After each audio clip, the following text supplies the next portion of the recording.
Hi, I'm Hunter Hillary Pendragon, and I'm here to introduce you today to The Crown for No King, Book 1 of the War of Nine Tyrants. The War of Nine Tyrants takes place at the very end of the Seventh Age of the Legends universe, the Age of Mystic, a time where most of the realms at this point have become starfaring civilizations, with nations that span solar systems or more, as opposed to a single planet or a single handful of continents or land masses. The universe is kind of figuring out star travel. It's been something that people have sort of had to do. The people like the Mariners or the Tilleley have been assisting the universe for a long, long time. But what really defines the Age of Mystic is the universe sort of as a whole, seeing the introduction of so many new magics over the last two ages, sits down and really treats them as a science. It starts grappling with what magic is, how it can be used as a technology to try and further civilization and its advancement. That has led to the rise of a handful of realms that are rather powerful, and at this point, very, very old, some of them. Some of them much older than others, and some of them just burgeoning out of the end of sort of the Age of Divinity and the Age of Arcane, where more ancient and much more powerful realms were destroyed in either great wars or blaze of fire. And a bunch of these newer realms kind of picking at their corpses, sort of coming up out of the ruins of what these previous civilizations had been. The Age of Mystic sees a lot of sort of stability. It is one of, especially in this kind of the still earlier section, 7th Age out of 10, but this is still one of the, what I would consider sort of earlier parts of Legends history, just in that this is the War of Nine Tyrants kind of culminates in what I would consider to be the first half of the modern ages of the Legends universe. The Age of Mystic being a very kind of stable age has led to a lot of realms just stockpiling power. A couple of them have gotten into wars with each other over very old grievances that haven't really gone anywhere. Even when there is conflict, it's all kind of locked in this great stalemate, as realms are kind of vastly improving their quality of life and just understanding of the universe. The kind of whole paradigm gets blown up when at the point where some of the most ancient forces of the universe, the creator intended for once civilization got to a certain point, the creator intended a gift at the very dead center of the universe, with a mysterious and deeply magical monolith of a planet named Gadon. A planet so large that it is roughly the size of 3 galaxies hooked end to end. It is a sort of bizarre and impossible world that, once space travel had kind of advanced, a lot of people at that point had just been using the Tilleley and sort of the golden sails to use very almost natural magics to try and traverse the stars. But at the Age of Mystic, with the advancement of not only magic but also technology for some places, to the point where they are actually trying to go out and chart the stars themselves, pretty much immediately something so massive gets figured out. What's more interesting is that it seems to just completely ignore all of the laws that they know. There is a magic at work on this planet more fundamental than sort of everything around it. The magic that at this point they had been spending hundreds of thousands of years in just this age developing, understanding, and really getting down to what they thought were some of the bedrock principles of reality, only to realize that there is so much more to go all at once. On the back of that realization, the creator's gift sort of comes into play. The idea that once civilization had advanced to this point, the creator created a set of Gaia worlds that were utterly replete with magic, resources, and bounty, sort of perfect, handcrafted almost planets that were made to be given to any civilization that could claim them. Well, not any civilization. The creator had in mind that they wanted the sort of any person who came with benevolence in their heart would just be given them to do with what they will.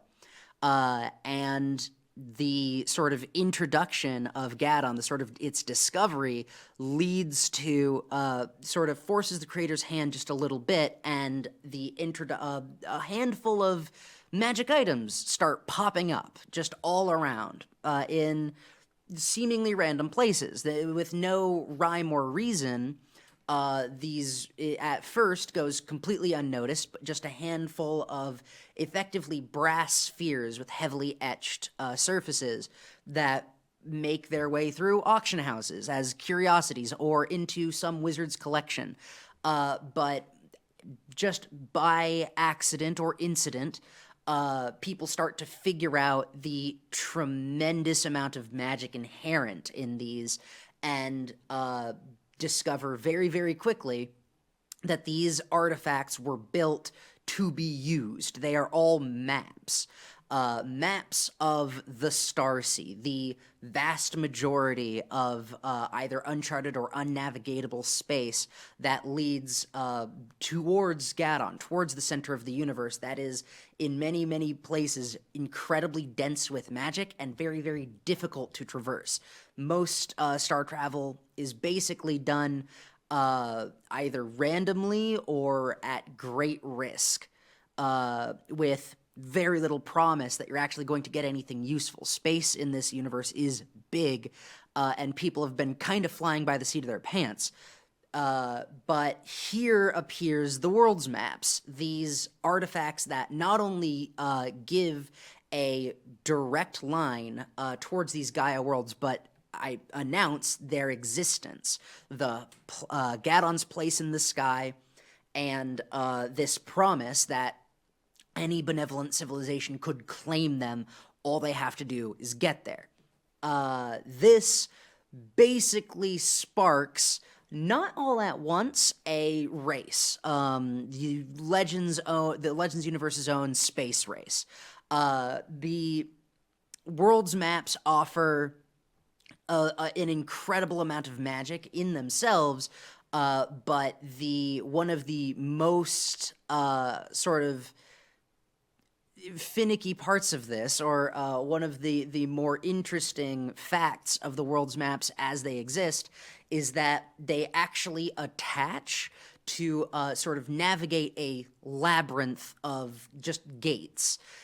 Star travel at this point in the universe's history has been done primarily through stumbling through weakenings, places where magic would just sort of natural teleportation gates or natural weaknesses in the fabric of reality. Magic is a very responsive force, and in the planets where life could habitate, there sort of the universe found a way over the great expanse of space to connect living places. Consciousness was always drawn towards each other or towards itself. And that kind of created a natural just web of weakenings that would allow you to go from one planet to another, sometimes galaxies apart, with almost no idea of where you were going to end up. The world's maps effectively boil all of this information down into a grid. It is really a map of all the worlds, and more specifically, the guided direct route you could use walking across the continents of many different many different stars, planets, solar systems, galaxies, and sometimes just inert rocks in deep space that have whatever special circumstance would allow them to connect to the map in such a way that effectively using the world's maps, you could walk across the stars. You wouldn't need magic or technology. You wouldn't need the golden sailed ships of the immortal Taleli. You wouldn't need to make your own star colonies and go through the logistics and economic nightmare of a multi-generational trek across the stars in the hope that something wouldn't go wrong with the supplies or one of the infinite unforeseen variables that could stop a sort of more technologically driven space odyssey.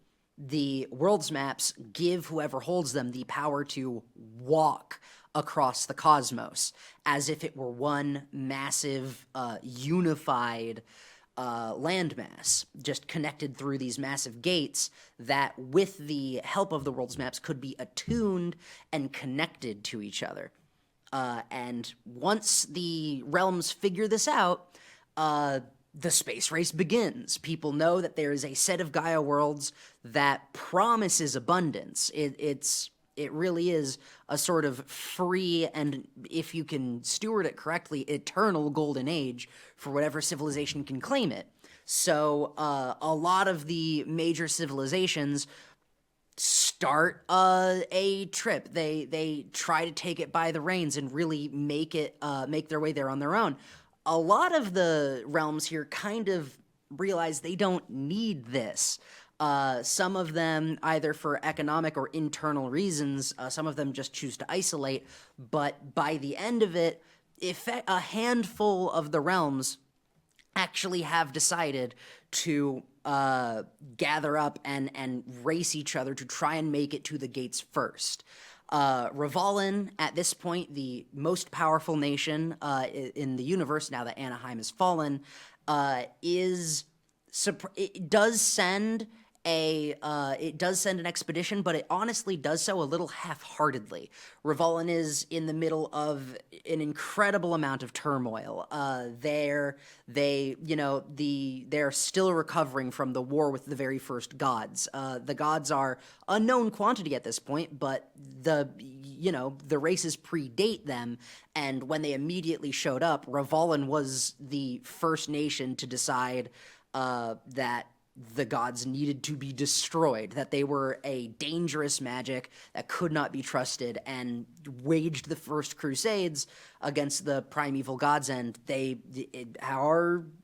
didn't necessarily go 100% well for them. At this point, the gods are deeply integrated into Revalin's society, but when you couple that with a mad king tearing a wound in the universe and taking a vast majority of the sort of multi-solar system civilizations' manpower, drafting them into an army and trying to march to declare war against the Void, as well as the cropping up of the newer human race, a brand new race that has just appeared and made a statement in Revalin society, there are a lot of factors kind of putting external pressure on Revalin that make it so that effectively they only really decide to take the new human race because they are a bunch of go-getters and throw them into just they want to go on a ship. Fine, here's a ship, here's the rations, here's a title, go claim it for Revalin. And the humans, turns out, are pretty ambitious. They basically immediately start a revolution, and then later revolt against themselves, and Revalin fully washes their hands of it. They have, heaven and hell have gone to war again. There is a brand new apocalypse on. Revalin is busy. Revalin has things to deal with. Vanthyr, almost Revalin's total opposite and rival, has sort of taken, at this point, hundreds of thousands of years old, but has taken this concept of gods that kind of popped up and really made it their own, to the point of they have kind of become they have forced gods to be parasitic to them. The gods of Vanthyr are sort of exist in servitude. They are chained under the force of the papacy, and the power and magic of the gods is being bent towards their will. Van Thier uses this same approach of, if we just take control of something and tell it what to do, we can kind of get whatever we want, and has the small problem of people don't like to live in servitude, and is in the middle of quashing a bunch of rebellions. But since the political climate is just not great, given that Van Thier really doesn't want to give freedom to its people, the papacy and a lot of its major force kind of decides to go on the expedition themselves, just figuring that these Gaia worlds would be a great place to set up a true home base for their church, and rule the sort of Van Thier proper from afar, where, using the power of gods, they are ruthlessly crushing rebellion after rebellion that has kind of no hope of overthrowing the theocracy. And seeing their ancient enemy Revolin gearing up for this expedition, they really can't sit by, and they decide to throw everything they have, and those two kind of end up being the predominant powers in the space race, in the race to get to the Gaia worlds. The biggest problem ending up being that it turns out you kind of have to be benevolent. The creator meant it when they had that stipulation. So what you end up seeing is Revolin, in theory, wins the race. Really, it doesn't. The humans rebelled.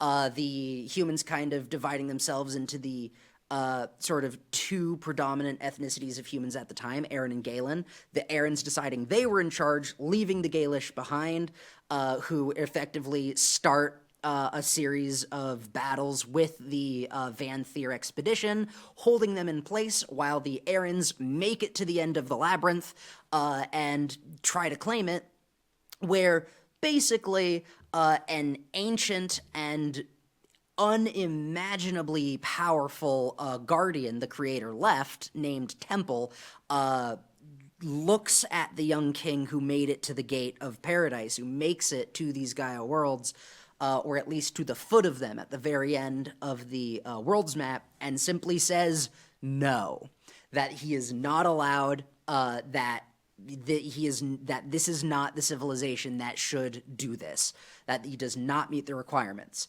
And the Aaron responds by immediately trying to kill him.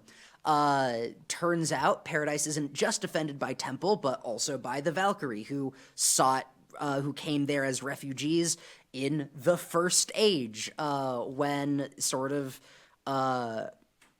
some of the very early Forg civilizations just decided that the Valkyrie were immensely powerful and would be useful as an asset, and Koth stole them away and took the entire race on an odyssey to try and find a place of salvation, and through a little bit of assistance from the creator themselves, they were allowed to take refuge, to become refugees in these garden worlds, in these Gaia worlds, and have been assisting Temple as stewards, as sort of not custodians, not necessarily as inhabitants. They have sort of the Valkyrie population is rather small, but very happy living in these incredibly magical places and sort of developing their own customs and civilization, sort of devoting themselves to assisting with the idea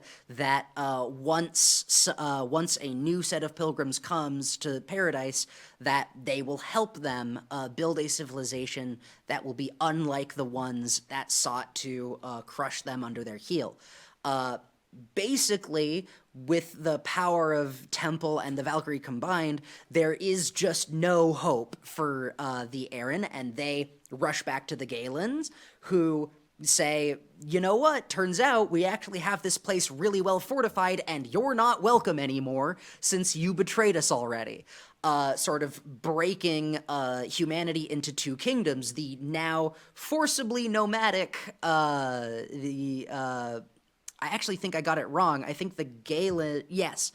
I apologize. That's not very good in a video of this length. I'm sorry, but the Aarons were the one who defended, and the Gaelish were the ones who made it to the gate.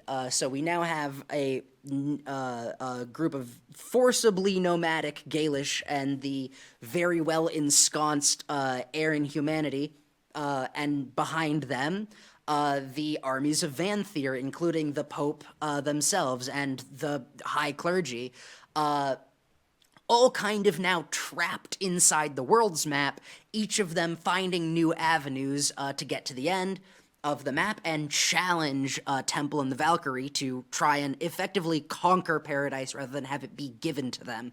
Now, as this is happening, new powers arise. Eidolon, which has been kind of on the sidelines for a while now, has been taking a very different tack throughout the Age of Mystic. They understand that magic is powerful and useful, but they have thrown an unimaginable amount of resources at trying to develop technology instead, for a very, very simple reason.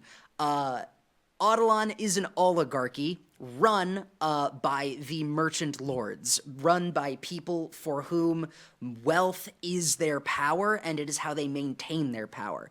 And in their view, there's exactly one problem with magic. It is a service, not a good. So, magic is simply not something you can own, and that's a problem for how they like to run their civilization. So after developing technology for a extended period of time, they hear that not only have the sort of greater powers of the universe already failed, but their armies are stopping any new power from making their way in. Of course, Vanthyr sees a new rebellion.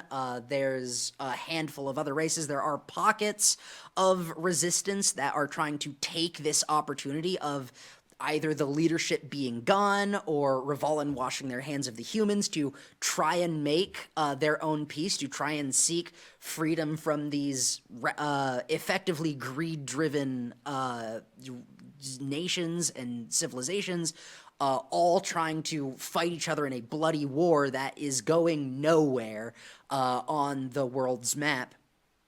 People trying to carve out small little nooks in the world's map, planets that, no one has ever lived on before, and just trying to get their own freedom. Vanthyr, even the papacy fighting on the world's map, kind of expected that all of this investment would at least have they would be able to better mobilize their economy once the space race ended.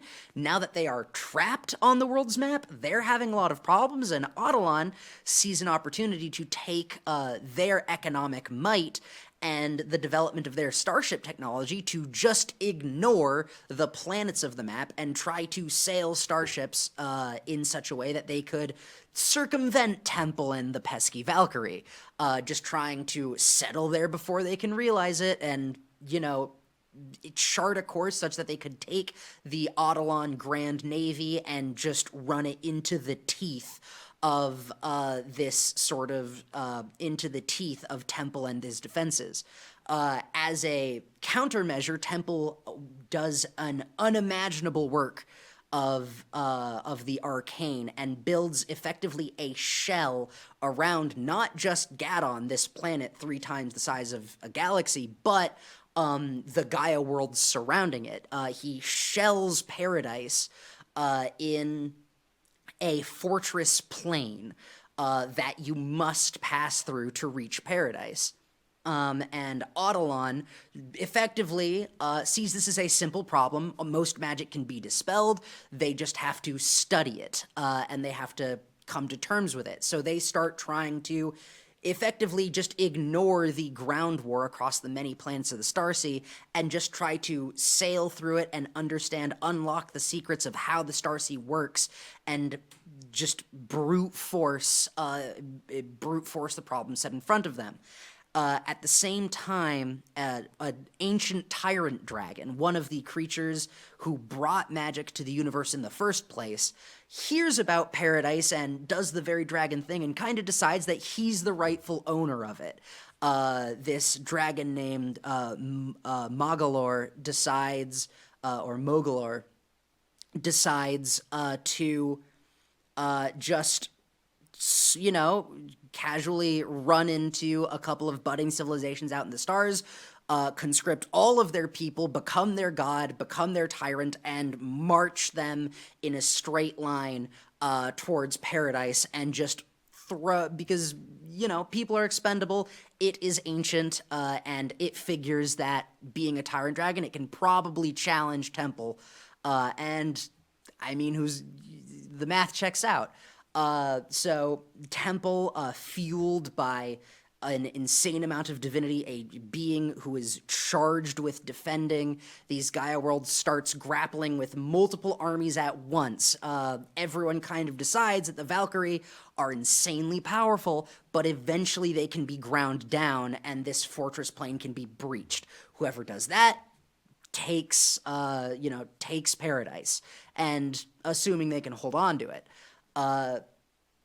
The last person to show up is Asmodel, a very, very old immortal, the Moonlight Maiden, who has at this point lived rather quietly in her Moonlight Garden, a set of worlds that she has cut down into effectively saucers, and used incredible magic to sort of ignore the physics constraints of such a task, and literally cultivates moons in the sky above her home, hears of paradise, and up until now has been kind of disinterested. There are a lot of very powerful legends and immortals, transcendence in the universe. Asmodel makes a great case for being the strongest of them, and for reasons that not really anyone seems to understand. Asmodel has a very specific set of criteria for what she wants out of her home. She doesn't want a sun in the sky. She doesn't want... she snuffed that out a long time ago. She's repurposed that magic and helps fuel this sort of orrery that she has built as her home. And for reasons that no one quite understands, she leaves and effectively carves through all of the previous armies and challenges Temple directly, coming directly into contact with the Valkyrie and making a bitter and bloody battle ensue.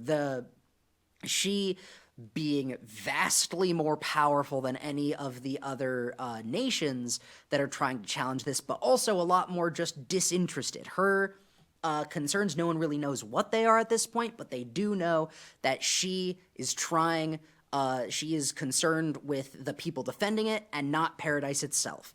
That is kind of the hellscape that our story begins in. If you can believe it, none of this is the War of Nine Tyrants, not quite yet.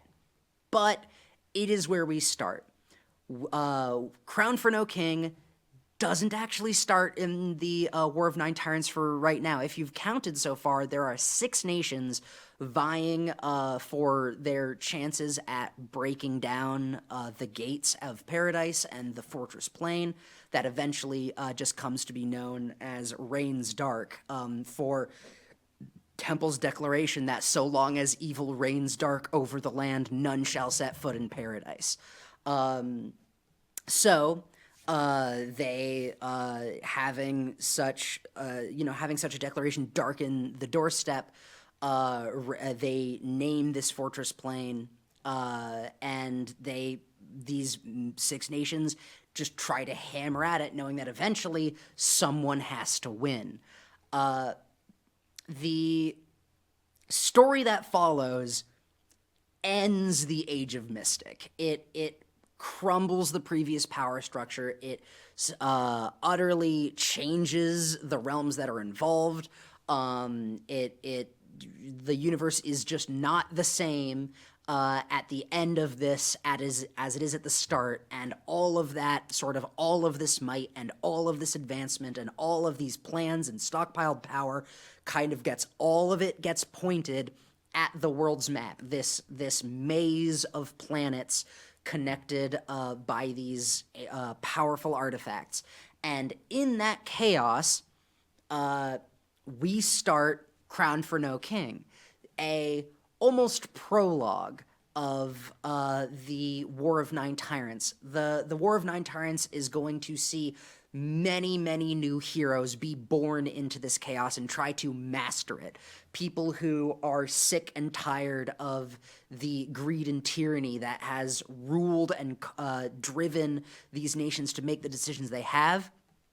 And valiant people, heroes of many stripes and origin, rise up and try to deal with the escalating power mounting in the world's map, and some of them lose their way, some of them go down in history as heroes, and some of them fight valiantly and die unfortunately. All of that will happen, but the Crown for No King is simpler and earlier than that. The Crown for No King is the story of the first group who saw the writing on the wall, a handful of people who were able to figure out where the world was going, what was going to happen, that this stalemate could not last forever, and were able to get together through a sort of mysterious and odd series of meetings with the same platinum-haired woman, a group of people that name themselves the Six-Man Rebellion gathers together in an inn in the middle of nowhere on an offshoot tile of the world's map that has no strategic value, and basically lay down the law of trying to dream for something better. And Crown for No King will get to, it will tell their story. A story of how this six-man rebellion became something worth actually making a dent or making a difference on the world stage. I cannot wait to share this story with you of happiness, sadness, sorrow, and victory. It's going to be a wild ride. The Crown for No King is book 1. We have a lot of ground to cover, but I am excited. I cannot wait to tell you this story.